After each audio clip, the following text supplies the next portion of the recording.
What's Up, Whittier? Welcome to What's Up, Whittier, a homegrown podcast. A podcast to showcase Whittier's businesses, personalities, and hidden treasures.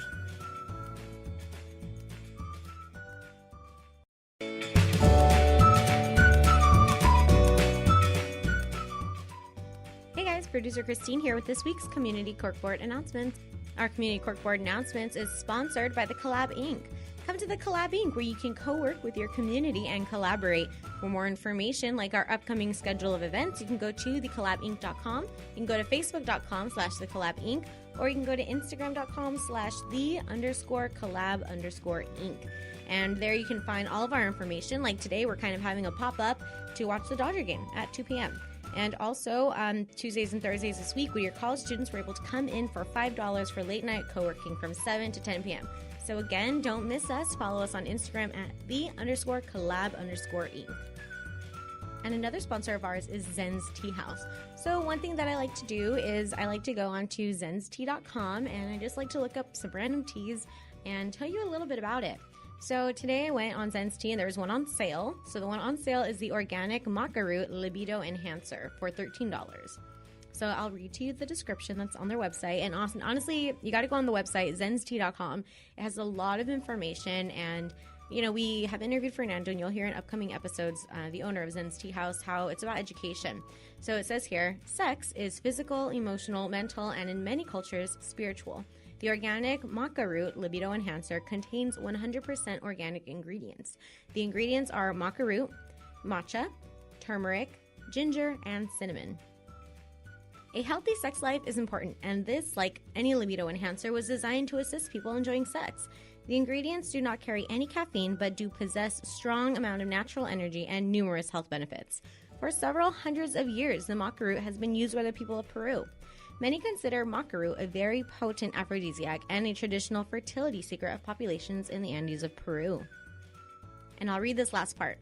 Healthy sex is very important, and because our Zen's motto is helping people through the power of tea, we provide more than organic teas, herbs, and botanical medicine. We also offer free health education.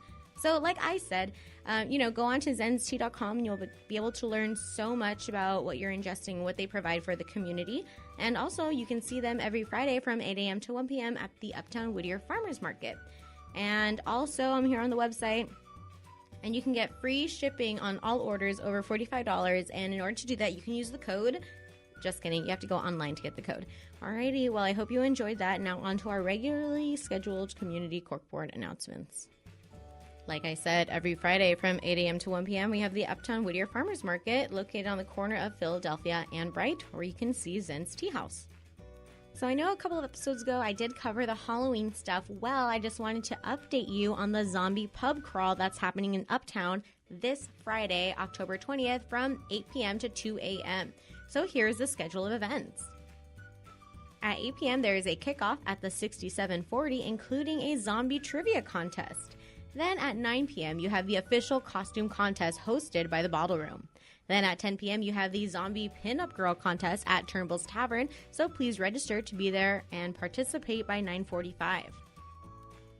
And at midnight, the last call costume contest is going to be at the Commoner Craft Bar and Kitchen. 21 and over with ID to attend, and costumes are encouraged, but they're not required.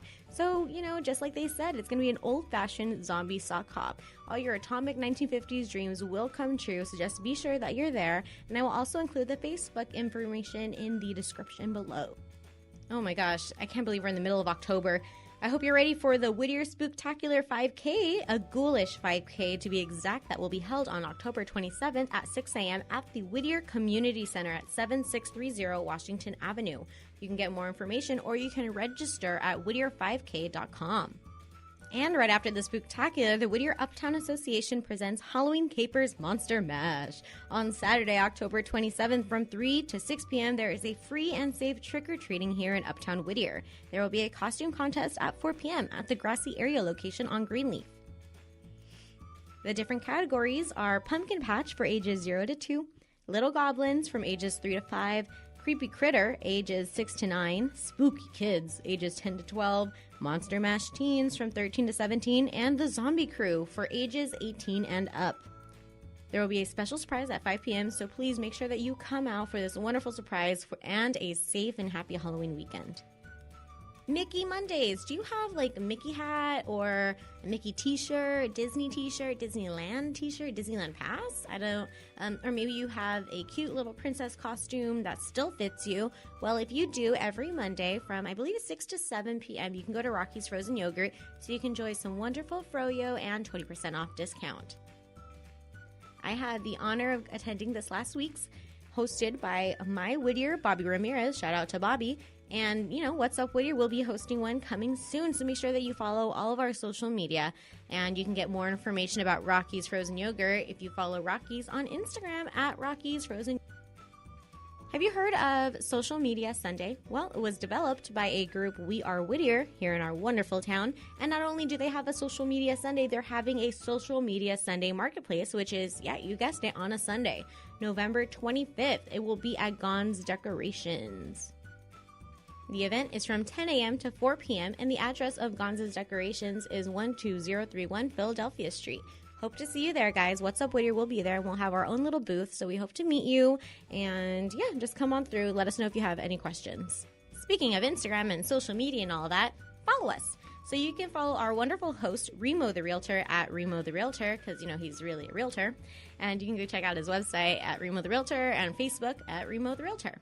If you want to learn more about Jesse, maybe get in touch with him, you can check him out on Instagram at J2Architects. You can also go to his website, j2architects.com, or you can just walk around Whittier and hang out at the club and see if you find Jesse one of these days. You can follow me, Producer Christine, at The Singing Moon on Instagram, and you can check out my website, ChristineSingerLuna.com. You can also check out whatsupwhittier.com if you're interested in participating or, being on the show, if you want to be a sponsor. If you just have any questions, you can submit them to us through the website, or you can send us a DM on Instagram at What's Up Whittier or on Facebook. We do have a Twitter, not super active, but you can still follow us at What's Up 562. And I think that's about all of that information. So if you have anything else you'd like us to mention in the community corkboard, reach out, let us know about it. Again, thank you so much to our sponsors, the Collab Inc. and Zen's Tea House, for your wonderful community corkboard announcements. Now, take it away, Jesse and Remo.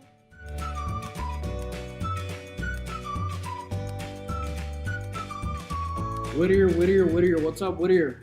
So, dun da da da. Remo, where we at, Remo? We're at Actually, if you're on Instagram and you're following us, you know who it is. But for the people who are listening, who is it? We are here with George from the Knotted Apron. Welcome, George. Thank you. Very welcome. And do you want to tell us, where we're at? Because walking in here, have a sense of where we're at. Okay. And I say that because your space is unique and it wears many different hats. So initially it's a cooking school. Correct. I'll let you explain. Where are we at? We're here at Uptown Whittier. We're actually next door to Paul and Tiffany. Mm-hmm. So those are our new neighbors, and we're across the street from Collab. As far as the Knotted Apron, we are initially a cooking school. That's the first thing that we actually signed up for, and we are an event space. Event space meaning that we can have private parties, but also do public and social events open to the public, like jazz festivals. I do cooking competitions and so forth. And I have a personal experience. We actually had our engagement party here many moons ago, last year. Over a year now, So we personally use you, and we love the space and how contemporary it is, and that's kind of our feel. So it was a good space for us. George, without saying a word, you can just nod. Was that the guy you were talking about earlier that had to get kicked out? Yes. Was it he the one got getting a out? little out of control. I would have loved to get kicked out because I wouldn't have paid at that point. I'd be like, I'm out? Okay. Well, Before you leave. yeah. Pay and then you can leave. Kindly leave. That's funny. No, again, it's a cool space. Definitely, obviously, we're recording in your kitchen. Okay. So tell us a little bit more of how the Knotted Apron works and what somebody would experience if they get to do your cooking class. So in regards to the cooking classes, I kind of have a different format from like your traditional, I guess you would say, classes like sur la table. So with here, I try to make the experience a lot more fun in the kitchen, like to be more family oriented. So basically, what I have my clients do is we create recipes that can be easily replicated at home. So basically, they could buy the groceries at any grocery store. They don't have to go to any specialty stores at all. So something they can learn here, they can replicate it at home. But also, the type of environment we obviously have music in the background. We have people are allowed to bring their own cocktails, their own wine and beer, just to kind of make it more fun, more relaxing, and kind of more intimate. So it's more of like it's more of an experience as opposed to being like a strictly instructional class. Do people get graded on their food? Every now and then I do. When I taste your food, I just kind of make I kind of just either make a face or... What a perfect job. You get free dinner every day. Like, it's not always a good idea. I'm trying to lose weight right here. okay, wow. Well, see, if you get me as a cook, you might be like, I'm full today. I'm good. Yeah, exactly. But yeah, I mean, it's definitely... and the people that actually do come in here, they're usually set up in pairs of two, so couples actually meet other couples, and it's kind of like at the very end, normally what I'll do is at the end of the class, people usually sit down like family-style table and kind of just talk amongst themselves and so forth. So it's a lot of fun. I mean, I just want the experience to be a lot of fun so that they can actually take this type of experience at home and they can bring their kids involved, whether it's a husband and wife cooking together. It's just to make it fun because not many people cook that much anymore. Usually people are going out, fast foods and stuff like that, and it should be an experience for everybody to enjoy. What are some of your favorite dishes that, for the cooking school? I mean, is there certain things that just make a lot more sense than other things? I guess our most popular class here is a steakhouse class. People love steak. It's one of my oldest menus, but it's also like one of the most popular menus. But I would say like anything like steakhouse, something people are more familiar with. A lot of my clients, every now and then, they will like to get a little crazy and try something different. But for the most part, they want to try something that's more familiar to them. Now, you guys are providing all the raw ingredients. Correct. And so they're coming here, ready to kind of roll up their sleeves and... Exactly. They just bring in comfortable shoes and whatever type of cocktail they want to drink for that night. And how long is the class or the cooking experience? The class is about anywhere between 2.5 hours to 3 hours, but it's all hands-on cooking. And we do it in pairs of two, and simply I have it in pairs because one person can kind of literally cook, the other person can kind of relax and just walk around and so forth. The guys. Yeah, usually that's the guys. The game is which usually exactly, yeah. Which is the ones that need it, right? Correct, yeah. So, I mean, but yeah, we have a lot of people coming in, a lot of returning clients, so it's been a success, so it's working. So what I guess where were you at before you started this? Oh gosh, the history. Believe it or not, who is George? I know. So believe it or not, I actually worked at Bally Total Fitness for 14 years. So I was a senior manager there. I was working in the accounting, bookkeeping, and customer service. Exactly. I was there for 14 years, and then I got laid off. And during that time, I was like a stay-at-home dad. It was my oldest daughter was just born, so I was kind of staying home with her, taking her to school, and then it was hard for me, like to actually apply to another job within my level. I was either overqualified or positions that were offered were like either like presidents or CEOs, in which I wasn't, ready for. So I decided to go back to cooking school. I decided to just take classes and continue taking classes, and the school that I was going to in Los Angeles was hiring dishwashers. So I decided to go in as a dishwasher, and once I did, I told the owner what my experience is, my background, which is accounting. I did her books, and then from there I went into teaching classes, and from there I decided to kind of break off and start my own place. So that's why I'm here. You enjoy cooking yourself? I love cooking. I mean, I had to cook a lot because my wife doesn't cook, so it's basically not an option if my kids want to eat. See, your wife is probably like me, or like it's not that you hate cooking. It's just you say you don't know how to cook because you don't want to cook, and leave it to a person who knows how to cook. It's true. I mean, when I met my wife, she told me that she loves to iron, she loves to clean, she loves to clean, she loves to cook. Like she's exactly. Oh, She's this document. Yeah, she's exactly. She's a replica. She's like exactly like my mother-in-law, and I was just like, wow, this is the woman I like. This is a catch. Yeah. As soon as we got married, no, It's like I do all the ironing, I do all the cooking. It's like a whole role reversal. So yeah, maybe you misunderstood. Exactly. Maybe she said she was looking forward. So yeah, I do it all. Nice.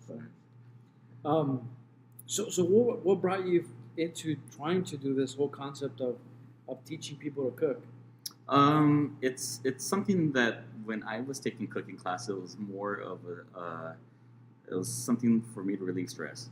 It's just kind of like I love cooking. I wanted to expand my knowledge in the kitchen, and so when I started taking classes, which are kind of similar at the school in Los Angeles, I just had fun with it, and it was something that it's like if I had a long day, if I had a stressful day, I came to these classes and I met people, I exchanged recipes, and then I thought, I just felt good about it. So bringing it to Whittier, I thought this is a perfect opportunity. We have a city that's kind of composed of mostly either people are newlyweds or actually family oriented. So it was like a perfect place for this. So I had to bring it to Whittier. Nice. What are most of your people? Is that young couples or people starting? It's from all different ages. I mean, I've had like older couples here that actually share recipes, or they kind of like want to learn. I guess they're all like into their old kind of classic traditions, and they want to learn something. So they're like, step aside, buddy. Let me show you. Correct. Yeah. I mean, they school me with knowledge and everything, which is fine. I mean, I bring it on. I mean, I have this one group that they're all professors from the college, and then one of them actually is a culinary expert. Like he actually does write-ups and so forth. So he actually schools me like on different types of food, like ingredients and so forth. But like, so we have stuff like that, and then we have the younger people that are either kids are going off to college, they want to learn different recipes. We have people that just recently got engaged or got married that they want to learn different recipes for the kids or for themselves. That's actually pretty interesting that kids that are going off to college, because you never realize, like you say that, and it's just dawning on me that when my brother left to go for another job out of the area, no one really told him this is how you cook dinner. It's his expectation is probably, I'm going to go to Jack in the Box every day until I come back home or I find Mrs. Right. But that's a neat little.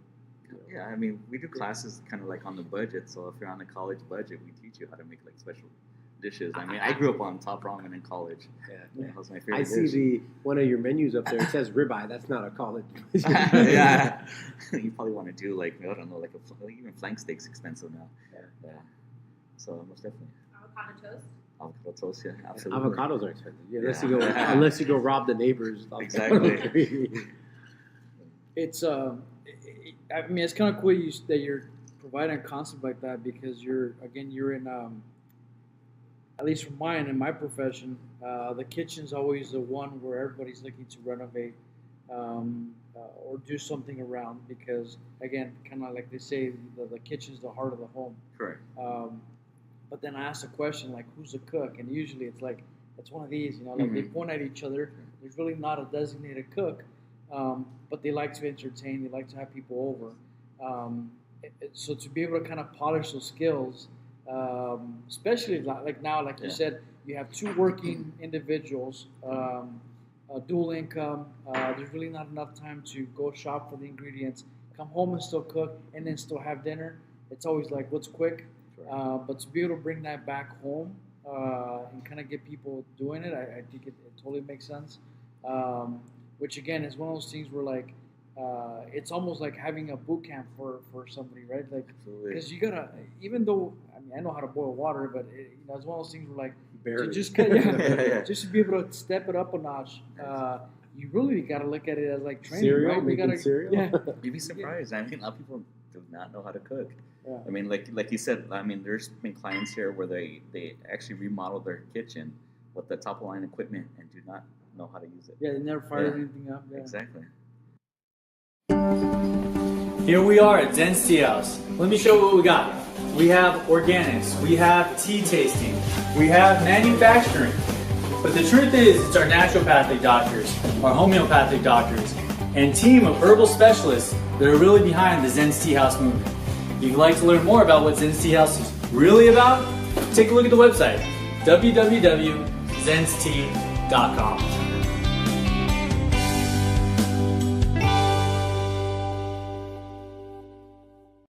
I think that's maybe your next scheduling is a boot camp.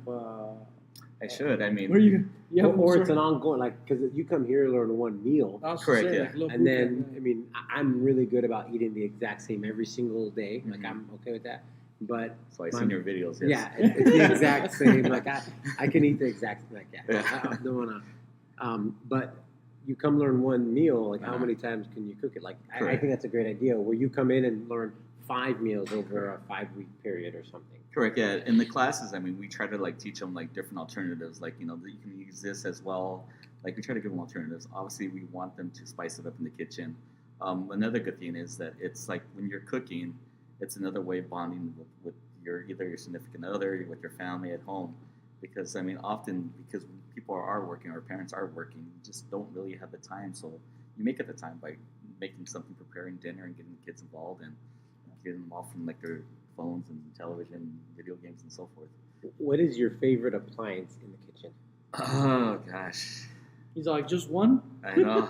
Other than the stove and like the oven, like, is there certain equipment that you say, you know what, this thing is a game changer and everyone should have one of these in their I kitchen? think, you know what, to be honest with you, it's probably like the blender. I don't know why I love the blender.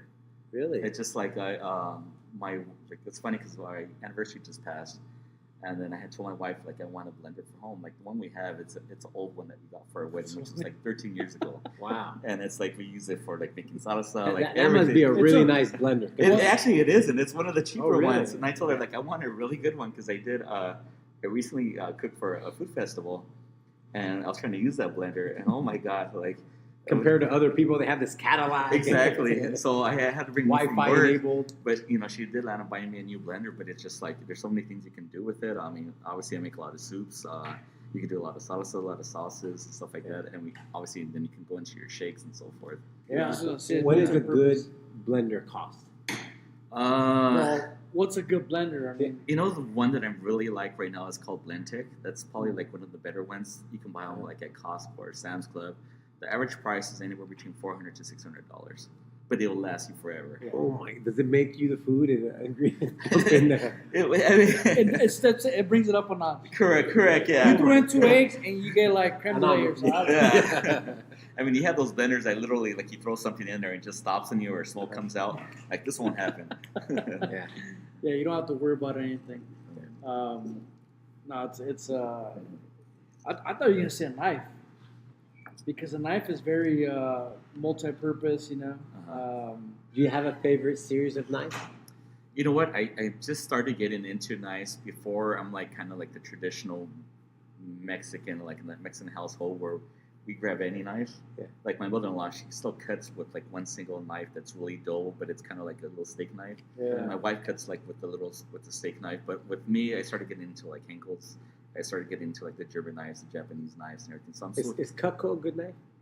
Cutco. Oh, Tell them the price first before you Yeah, even I get mean, into No, we used to give those as gifts, and so I was the same person where give me any knife, I'll go get Target for $20, have like all these knives. we actually in the other cooking school we did buy Cutco for our clients, and as soon as you sharpen them or try to sharpen them, they went dull for some reason.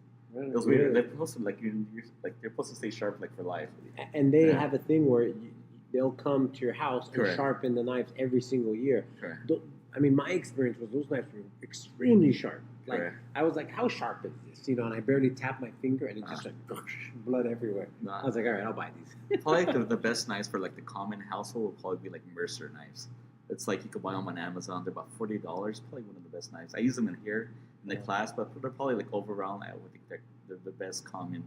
See, Like, for the that's household. pretty economical Yeah. compared to the $600 blender. Yeah. No, but you think about it. It's like it's a tool, right? It's a Correct. tool to get your job done. Correct. You want something that's professional grade and it's gonna last Yeah. you forever, or you want something that's gonna. I mean, at home there's times we use plastic knives and plastic forks and plastic spoons. Yeah. And your Yeah. hands. And Yeah, because it's a quick in soup, that sure. moment. Yeah, and it's kind of like if you do buy that expensive knife, like I would have my knife around here. I spend I spend about $400 on my knife, and then you have like somebody grabbing it and trying to pop out like a bottle with the knife. And so like after a while, I'm just like, oh, okay. You gotta get a holster and just Exactly. your Literally knife. have it with Your you the whole tool belt, time. your knife Exactly. belt. Yeah. I've seen chefs come in other places where they come in with their like satchel, Correct. Yeah. and it has the different knives. And so Correct. when they're done working, they satchel it up, and then walk down the street. But what's weird is I always thought, I'm like, how much you get pulled over? And the cop said, I didn't how do you think about explain that? how do you, it's a big old knife and multiple knives that you have walking around with. I walked into bars with it, like people not even stopping me. Really? Yeah, I walked They'll into check your ID, they'll pat you down. Exactly. I was like, they won't check the knife out. It's absolutely true. They have a won't check machete, it, yeah. and then no one says anything. So how long has the Knotted Apron been open? I've actually acquired the keys on my birthday. It was May 30th, 2015.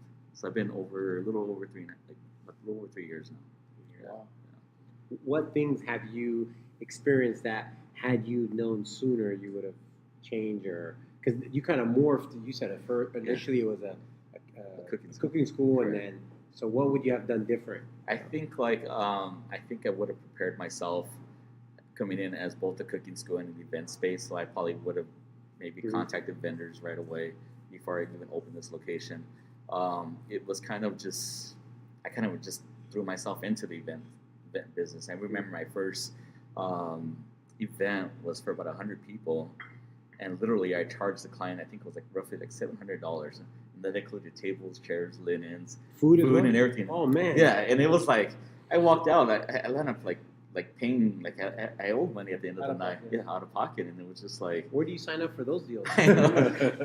But it definitely took. I guess my whole initial thing is I wanted to make sure the experience was good, so I really went all out for my events, and I still do it, everything. But it's after a while, I started to educate myself, as far as my prices, start working with different vendors, people who came in and started cooking. I would definitely take their numbers to somebody I would like to work with, DJs, everyone. My first event was funny. Even after that was it was a proposal dinner. My brother-in-law had his proposal here, and the first chef that actually came here to cater was actually Chef Aaron from Vodka Burger. So he was literally my first event where he came in and catered. And that's how we met. So he proposed here, or he already had proposed? He proposed here. It was supposed to be a dinner for our family that was arriving from Texas. Uh-huh. So I just acquired the keys. This was in June, and so my brother-in-law was like, I want to have a dinner there. Just say it's a family dinner. I want to propose to my girlfriend. I was like, cool. And he's like, I know the chef. His name is Aaron. He's from Vodka Burger. I've never met the guy before. And he came in, and my brother-in-law proposed, and it's been fun since. And how many events are you guys normally having a week, a month? Well, now it's, prior when I started, it was literally probably every week, but now I'm doing close to maybe 4 to 5 events a week. That's private classes, cooking classes open to the public, social events, and private events like weddings, quinceañeras, birthday parties, graduations, corporate functions, team building. I do it all here. Team building, that's a pretty cool idea. Yeah. We might have him here. What's the homie price? For you, I know. we'll bring it to Out of zero. we need to buy the new knives. So, Exactly. Can we do a top ramen class? That's a really important I class. still charge you the same price. Oh, Never mind. You know what's funny is that I was reading, I don't know where I was reading this online. There's this guy who was in jail, and ramen is the main course or main food that inmates eat because it brings them or it connects them back to home, and that's all they have. So when he got out, he's like, I saw how much sodium this thing had, and then really there was no flavor to it. He goes, and we learned tricks on how to flavor ramen in jail. He created his own ramen brand. Wow. And now it's he's making millions, and I'm how genius is that, man? Something that's so simple like ramen. And now he's taco flavored ramen, Cajun style ramen. I'm like, man, if only I had that idea. You missed the train. Yeah. Jeez. I'm like, Just go to jail. Just go to jail. That's what we used to do when we were kids. You start throwing things into it to give it flavor. Now, anyway, Absolutely. You have to adapt. So the reason why I say is because for the next team building for Remo, you got to do a ramen flavored options. We can do an Iron Chef competition or something like that. Yeah, if we do cereal. Ramen, man. You gotta do A ramen competition, you mean? I can make you guys look like experts and There you professionals and stuff like that. I'm usually putting it in the microwave. I know. Hit the 3 minute, the cup of noodles. What I'm talking It's about. 259, my friend, not I know. 3 Yeah. minutes. See, I grew up with the cup of noodles, never the ramen. So when people said ramen, I think because we always messed it up, or we put too much water, or Correct. not enough water, whatever it is. The cup of noodle was easy Uh-huh. because you just peel the thing, pour Pour in the water, water. put it in the microwave, wait a half hour until it cools down. Because Can't screw that up, I man. used to take all the vegetables out. I was like, Same here, man. I don't Oh, know why. really? because they always be on top, so I'd be like Yeah. pour them off, and that was it. Oh, I love the vegetables. That was my thing. And then Right. little shrimp pieces, like 4. Yeah, I just do the same. Anyways, no more top ramen.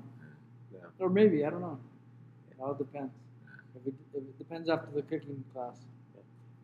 How do people sign up for the cooking classes? Like, where do someone find more information? I mean, as far as the classes, they are listed on my website, so I have them listed by day and menus. So I mean, whatever they find, whatever they like, they can definitely just go to my website and just inquire about it. I do advertise on Instagram. I should do more advertising, but I'm not really heavy on promoting my venue or my classes. Yeah.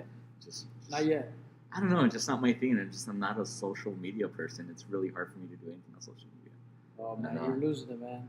I know, It's a I- fad. It's gonna go away. Correct. Yeah. No, it's I'm just just like, kidding. It's not. It's different. Well, you can, I'm sure, hire. You don't do it. You just keep doing what you're good at, which is correct. I That's mean, good. I have my staff like taking pictures, but they never send me the pictures, so I don't even ask anymore. That's I know. that's normal nowadays. People take tons of pictures. Correct. They do it for you. But they're in the phone. you Correct. know? Yeah. I have a couple aunts that are like that. Well, they take pictures of everything, Uh-huh. like weddings.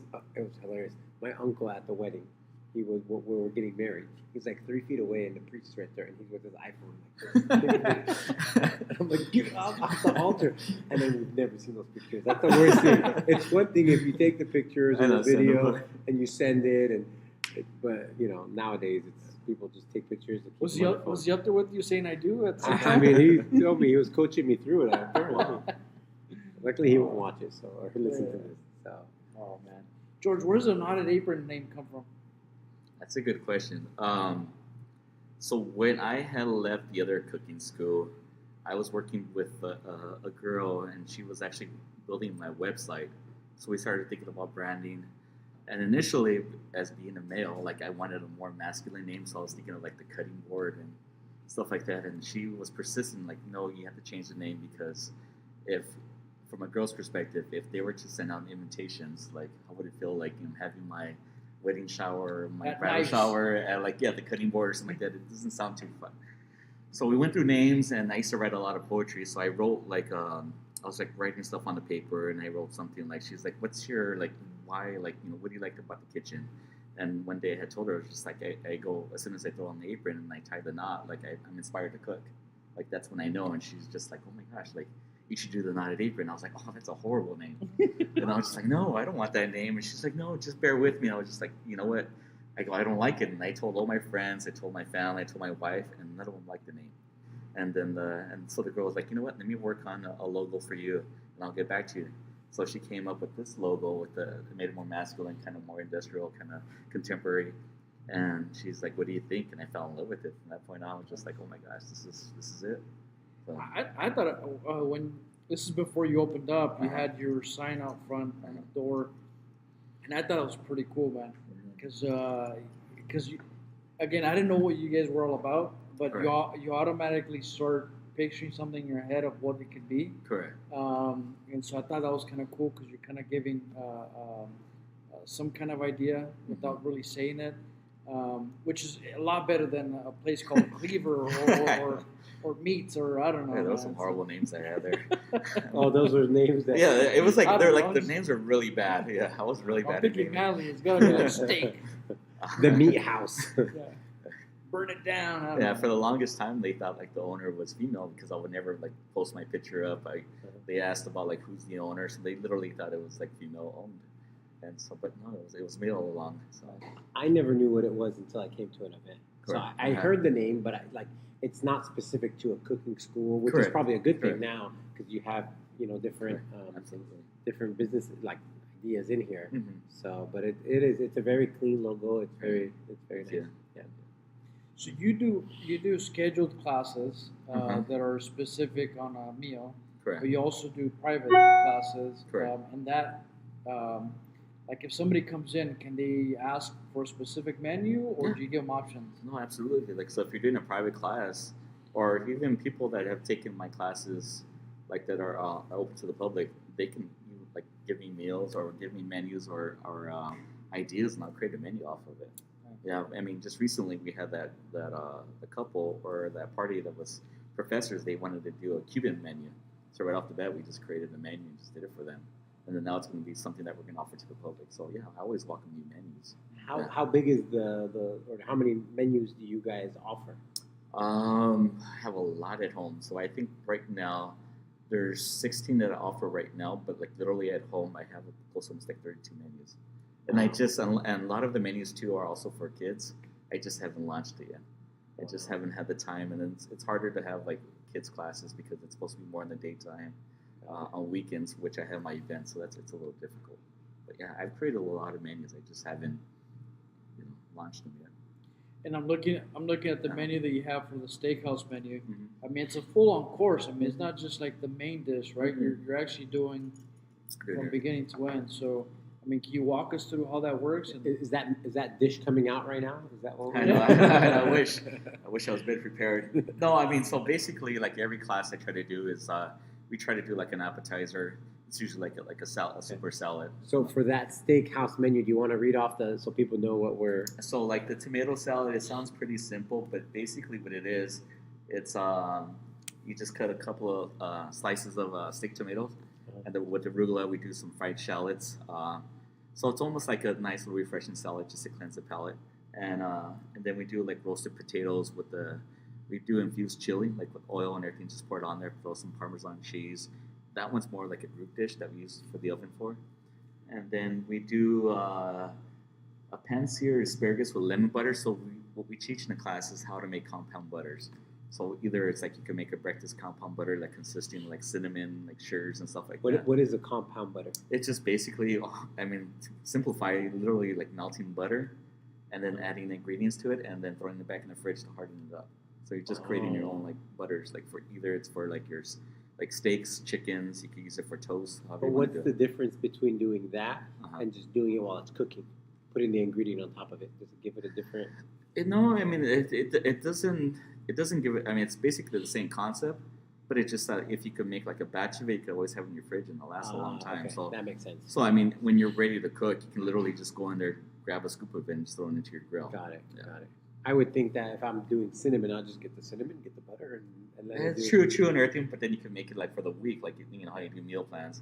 Or I mean, obviously you probably won't be using butter. Yeah. But I mean, if you had your toast in the morning, you could just literally just make it for the week and just just grab from it and have different flavors and so forth. Got it. And then I teach them how to cook like a steak, whether it's like medium rare, like the different degrees, and then. And you put that in the oven here? The steak? Yeah. No, we do it straight on the pan. So do you have individual cooking stations? Yeah. Oh, you do. Okay. Yeah, we do. Yeah. Got it. So we have individual stations. Everybody's like hands-on. So. Got it. And then the last one is like we flambe. People love fire, so we do like a little bit of entertainment. So we flambe alcohol, and then we have a little dessert at the end. So. Got it. And with the ribeye, I mean, if someone says, how do I make it rare and medium? Correct. Yeah. Do you guys go through that process? Yeah, we go through the process. It's either like you go by touch or use a thermometer, like whatever's easier for them. See, I think that's the reason why a lot of people would gravitate more towards a steak class. Cooking. It's just trying to get that perfect. What they like, Yeah.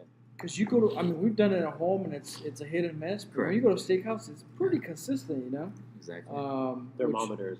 Well, I don't know. I mean, I think like you said, right? It all depends. I mean, you've been doing it for a long time. And it also goes like even from the very beginning, like putting the pan on high heat. People don't know how to sear a steak like at the beginning, and so we teach those basic little skills and everything. So I mean, some people come in here having the knowledge of cooking, but it's like little certain kind of tips that they're like, oh my gosh, like I never knew that, and it's a lot easier for them to do. So what are some do's and don'ts if we haven't taken your class? Like cliff notes on a steak. Is it high temperature or low temperature? Like what should someone? I mean, like the do's is always like you always have your pan on high heat just to give it that nice crisp sear. Then flip it over and lower it. So the first side is high heat. That's like your presentation side. Got it. Yeah. Okay. So once you put it down, you flip it over. It has that nice crust on it. So that's like a presentation side. So that's the part you really got to focus on. And then from there, I know the don'ts you do is constantly lift up your steak. I know I do that all the time. People always do that. You just gotta let it set and everything. You'll know. So once you get the nice crust in it, just flip it over, and then at that point, that's when you start feeling for the texture, like the bounce on your steak. And so I forth. heard, and this is, you're not going to see Yeah. this on the podcast, but you go like this, and that's one like touch. It's the pad. It's Oh, the it's the It's pad this, right right? here. Yeah. So it's this is well done. Correct. Yeah. Medium rare, and then rare. Correct. Yeah. I like that. I like that. I There don't you even go. know how to cook. And he's still cooking. I know, he's still ramen. cooking. And I'll still flip the burger No, or when the people steak. ask for well done, we just ignore them. Yeah, I agree. So- I like mine rare, medium rare. Yeah. See, for me, I vary. Like if it's a thin cut, I go well done. Mm-hmm. If it's a thicker So cut, beef jerky, is that what you're Yeah, Yeah, that's exactly what yeah. it is. essentially, for me, I like the little crisp on it, man. But what's your favorite steak and at what temperature? You know, I like medium rare. My steak right now I'm getting into is a lot of flank steak for some reason. I mean, to most people, flank steak is another way of saying carne asada. Yeah. I mean, that's basically what it is. But I literally like to buy like the big old flanks and just cut them myself and make my own steaks for them. Yeah, and I meal prep like with the flank steaks. Which is probably cheaper, right? It's a lot cheaper. Yeah. Yeah, it's I see insane. ribeye. Ribeye is pretty expensive Yeah, steak, it's an right? expensive steak. as That's well. my favorite cut. I love ribeye. That's why I'm hoping that it was going to come out from the back. Well, it'll come out. I Under just the know pressure. I don't know. It was I good. don't know if it's still fresh. It's 2 weeks ago. That many was 2 weeks ago. Okay. So that process of creating or cooking this, what is, the timeline? Is 30 minutes per? So you're looking. What's the experience like when someone comes in? So, I mean, initially the first dish, we try to get it done right away so people can get something in their stomachs, Okay. especially if they've been drinking. And then from that point on, each other dish consists maybe like, I would say 20, 25 minutes to compose. So basically at the end of the night, you're composing one full meal. So you could sit down and have that meal. So we're preparing the sides, we're preparing But you're not the main picking dish. away, or people don't. Sometimes people pick away, like Yeah. they kind of like pick at the sides and everything, but I try to compose the class where we kind of like, it all comes out at one time. Got it. So it's just a matter of just kind of like redoing the whole menu or kind of redoing the whole format, just so that when people like are done, like when you're done cooking the steak, you already have your sides done, like, or we pull them out of the oven, they're ready to go.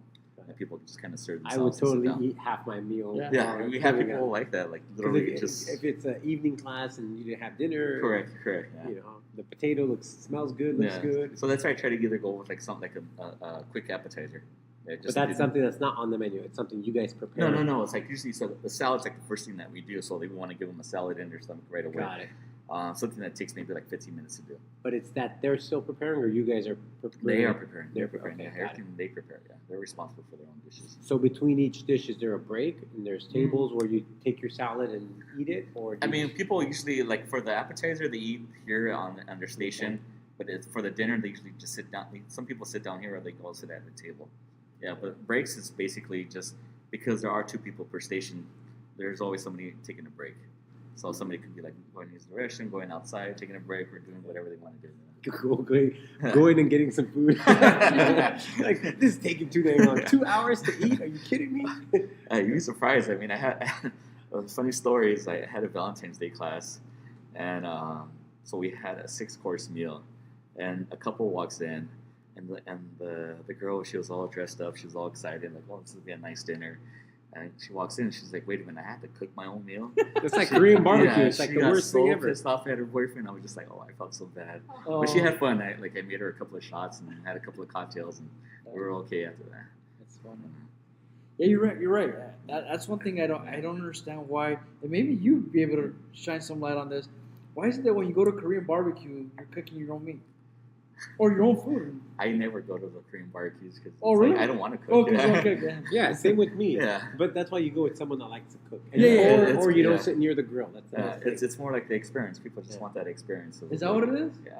I mean, I take like if I had to, I'll take my girls. My girls love cooking, Yeah. so they'll love to cook their own meats and stuff like that. Yeah. It gives them opportunity. But a lot of the meat is really like really thin Thin, cut. yeah. Some No, of it I- cooks Cooks in like fast, yeah. 30 I mean, seconds. I'm not. For me, it's all about the whole process of cooking. Like you Correct. want to go into a restaurant, like Yeah. you said, you're expecting to get a meal, Yeah. but when you're like, oh, here Or are a the discount. utensils. Yeah. Come on. Or a discount on. I I mean, that's a for great that. Good business. luck. Just get the raw material or raw ingredients, and you guys do it. Gotta It's make on- a note Not to allow Remo in here again. Yeah. Or like when class ends and people don't finish their food, just I'm up the street. You'd be surprised a lot of people do come over here. Oh, really? Yeah, they do. They Wow. usually have leftovers here. So Like friends and people you know? yeah, like Oh, usually I always have an open door policy. So I mean, like if your open door policy means my kitchen door is always open, the back one, and you'll have like business owners come in here, just walk in, grab themselves a cocktail or a drink, and kind of look around. I'll have like some extra food that we cooked in that class, and they'll eat and All complimentary? complimentary. Oh, I know. yeah, Oh no, I except can start bringing the whole family now. Damn, Except I'm going to for- look up your website now. There's a big tip jar. He's like, wife, I'm gonna be taking you out to dinner. I'm making dinner plans for the next, what you said, 4 days out of the week? Like, I'm gonna check your I know. calendar. He's like, Yeah, you let gotta me wait get- another 30 minutes for the next course. Do you guys have anything going on today? back. No comment. So how big are your classes? Like, what's the minimum? What's the maximum? The minimum I'll probably do is 10. The maximum I'll do is 14.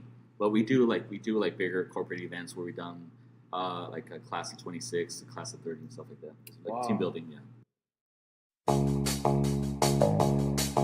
Hi, Rose Drieslein here, owner of the Collab Inc. We are located in the heart of Uptown, 6709 Greenleaf Avenue. We're a collaborative co-working space, the first one here in Whittier. We have undedicated workspace, private cubicles, conference room, and private offices coming soon. We also will be hosting networking events and business development workshops. So we're super excited to have our professionals and entrepreneurs come in here and co-work. The_collab_inc for Instagram. And then on Facebook, we are the Collab Inc. You can find out what we're all about and see our schedule of events at thecollabinc.com. You can also learn about our membership prices, fee structure, daily rates, and event space rates. We are a 2-minute walk from our parking structure on Bright Avenue. Come sit with us.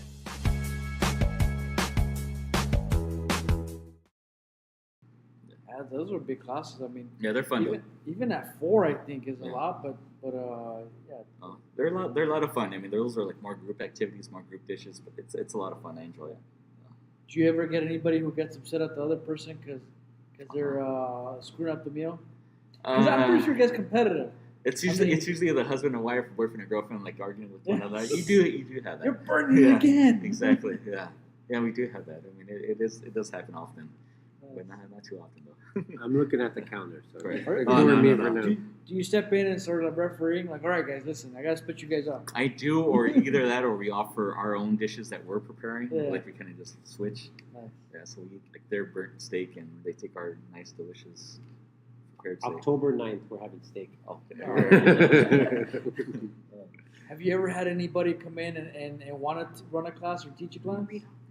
Yeah, we have quite a few chefs.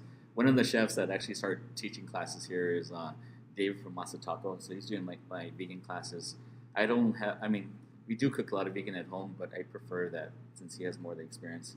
He does our vegan classes. I have another chef who has a cafe in Long Beach, and then I'm acquiring another chef from USC and so forth. Yeah, so quite a few chefs that come in here with different specialties. So right now, do you mainly teach all these classes, or You know what? I just started teaching, I would say, probably 3 months ago. Oh, Yeah, really? Yeah, because when I initially opened the business, I just wanted to run the business and kind of just focus on that. And so when I brought those chefs in here, I was kind of training them. And the funny thing is they didn't realize that I knew how to cook. They just assumed they assumed that I just ran the business. And it's funny because a lot of the chefs used to make fun of me, like, "Oh my gosh, you have a cooking school, but you're not a chef." And I'm just like, "What are you talking about?" So I mean, just recently I taught a private class, and I just got the bug, and I wanted to teach again. So now I'm teaching a lot more of the classes. I'm doing a lot more activities outside of here. I do a lot more festivals.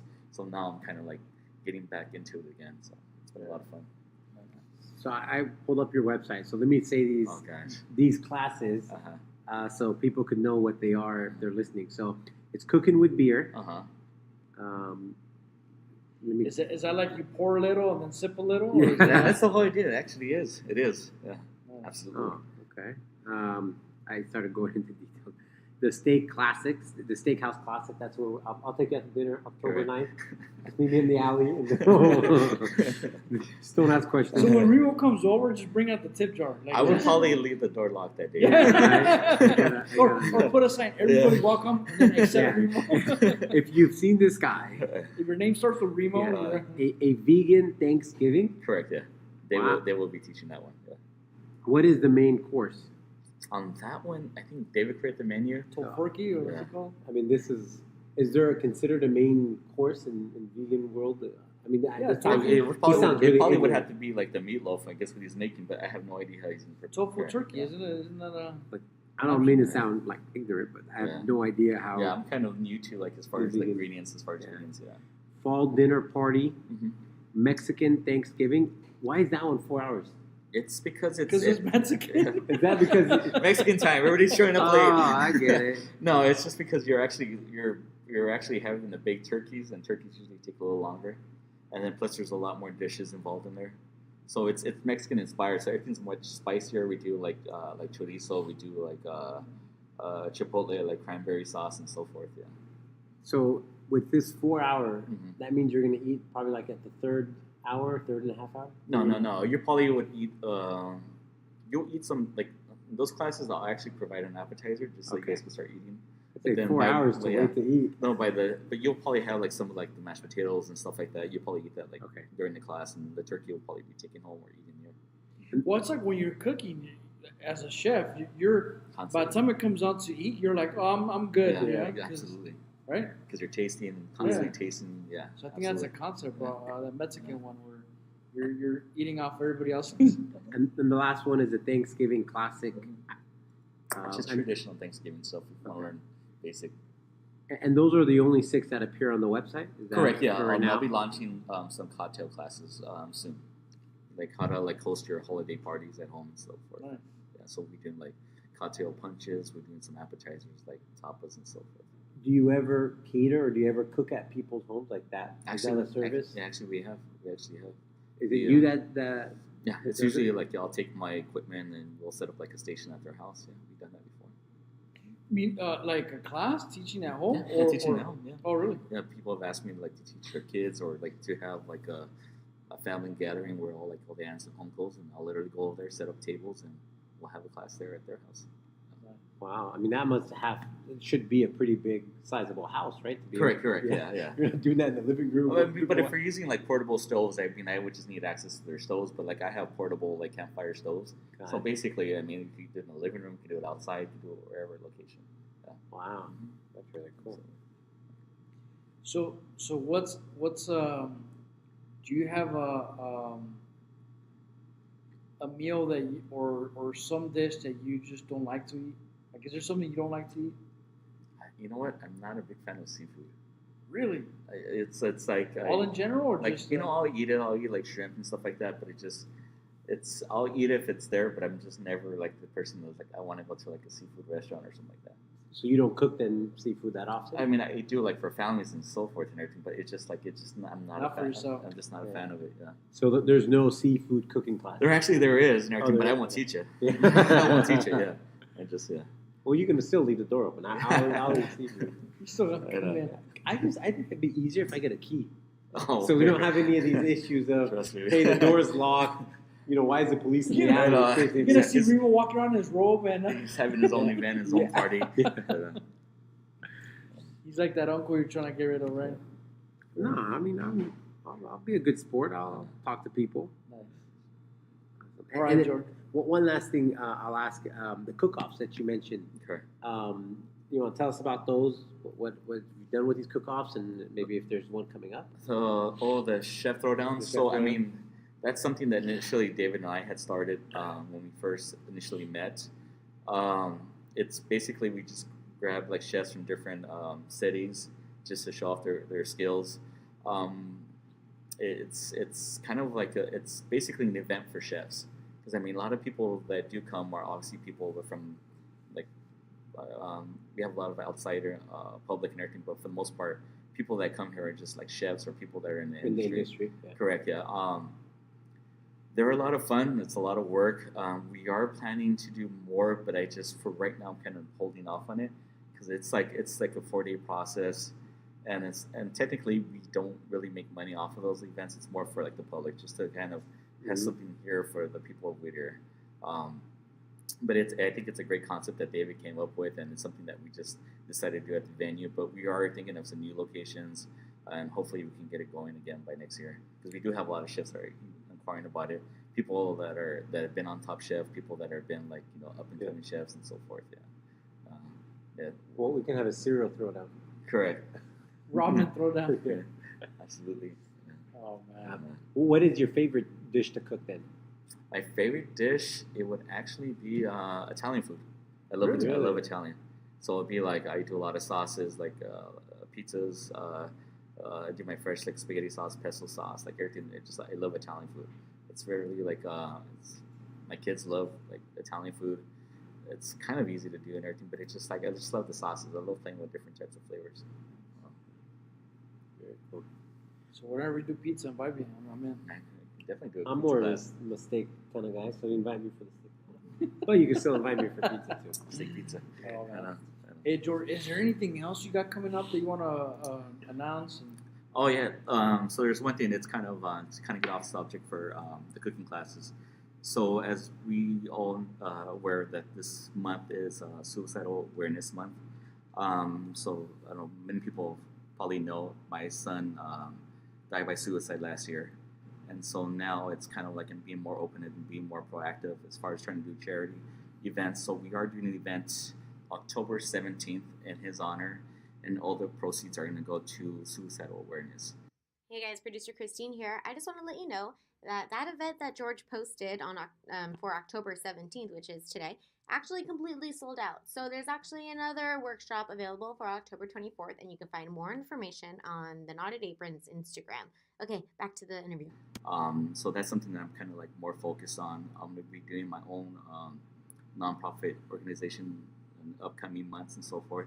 But it's something that I definitely really want to encourage people to attend, people to kind of get more involved, especially like either like parents and so forth and everything, just to get more knowledge about it, because it's something that's becoming more of I guess more of an epidemic that's coming up, and a lot of celebrities, a lot of people. It's always on TV, so it's something that I definitely I'm striving for. And what is this event? Is it a cooking event? Is it a... So the first one that we're doing is going to be October 17th. It's going to be a paint night. So the tickets are going to be $45. It's going to include like wine and beer, and then I'm going to have light appetizers. So, but in here though? In here at the Knotted Apron. And then the other one we're working on, we're possibly going to do a Halloween party on October 26th. So we'll just make it like a casual party, because my son, if people knew him, he loved to party, he loved to dance and stuff like that. So it's only appropriate that we do like a party, because he would have enjoyed it. So, and then all of those proceeds will actually go to his foundation as well. How do people, if they want to sign up for these events, where do they go? They will go to my website. I'll be posting the paint night this week, so they'll go to my website. They can go ahead and purchase their tickets, or they can drop off a check, or whatever's easier for them. Okay. Absolutely. And then we'll be doing a walk on November 3rd in Pasadena. Last year, we were the team that raised the most funds, so we were able to hold the banner. We led the march, and so we're hoping to do it for a consecutive year. We're actually in first place right now, so I mean, we have a lot of support from different local businesses and so forth. So if anybody wants to join our team or participate, just go ahead and message me or just hit me up. So if somebody wants to donate, either for the charity or that walk or your event, they can reach out to you. They can reach out to me. Yeah, I have links and so forth. On your website? On my website, yeah. Okay. Sounds good. Anything else that you have coming up that you want to? Other than that, it's just we have the Hungry and Whittier event that's coming up soon. That's in November. I want to say it's the Saturday after Thanksgiving. So she's having another event, which I enjoy. I love working with Stephanie. Yeah, it's always fun and everything. So that's coming up soon, and then we'll be shutting down like for private events for the month of December, which is our busiest. And then we'll start up again next year. I'll be hosting a lot more jazz events, cigar socials, and so forth. Yeah, just to kind of get like more events for